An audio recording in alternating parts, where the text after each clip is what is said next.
Brought to you by Agilus Diagnostics. Health test की बात आती है तो मैं भरोसा करता हूँ India's largest diagnostics company Agilus diagnostics. खुद को टेस्ट करते रहो। राहुल गांधी कहते रहे कि केंद्र सरकार जातीय जनगणना कराए, जितनी आबादी उतना हक दे। अगर केंद्र सरकार नहीं कराती है जनगणना तो फिर अब हम जब भी सत्ता में आएंगे तो ये जातीय जनगणना जरूर कराएंगे। कांग्रेस सत्ता में वापसी तो नहीं की, लेकिन जिस राज्य में कांग्रेस की सरकार है वहां जरूर जातीय जनगणना शुरू होने जा रही है। राहुल गांधी की बात मानकर तेलंगाना के सीएम रेवंत रेड्डी की सरकार ने अब ऐलान कर दिया है कि राज्य में जाति आधारित जनगणना होने जा रही है। इसके लिए कार्रवाई भी शुरू कर दी गई है और कुछ कर्मचारियों को भी हायरिंग हो रही है।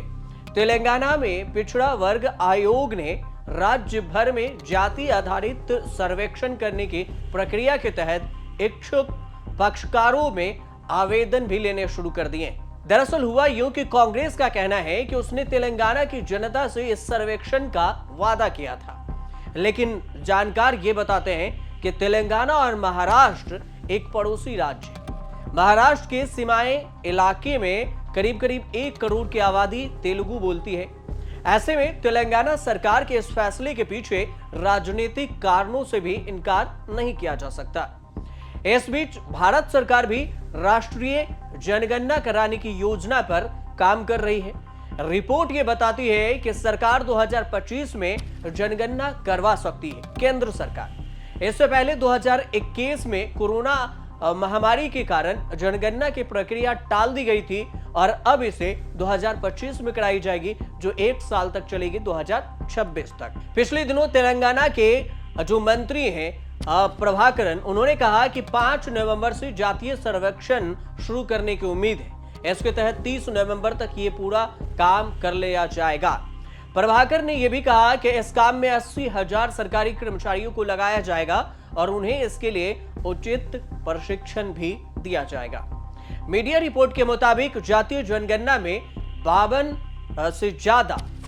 से ज्यादा प्रश्न पूछे जाएंगे, जैसे कि नाम, परिवार से रिश्ता क्या है, लिंग, धर्म, जाति, SC, ST, OBC से हैं, सब कैटेगरी, उम्र, मातृभाषा, आधार कार्ड नंबर, दिव्यांग हैं, शादी कब हुई, बच्चे कितने हैं, स्कूल जाते हैं या नहीं, 6 साल की उम्र में कितने बच्चे हैं, सरकारी स्कूल में जाते हैं या प्राइवेट स्कूल में, साक्षरता कितनी है, स्कूल ड्रॉप आउट है, अगर है तो फिर 6 से 16 साल के बीच में क्यों ड्रॉप आउट किए, रोजगार है या बेरोजगार है, किस सेक्टर में काम करते हैं, सरकारी या फिर प्राइवेट, वार्षिक इनकम क्या है, घर में कोई बीमार तो नहीं है। ऐसे 52 से ज्यादा प्रश्न पूछे जाएंगे तेलंगाना में।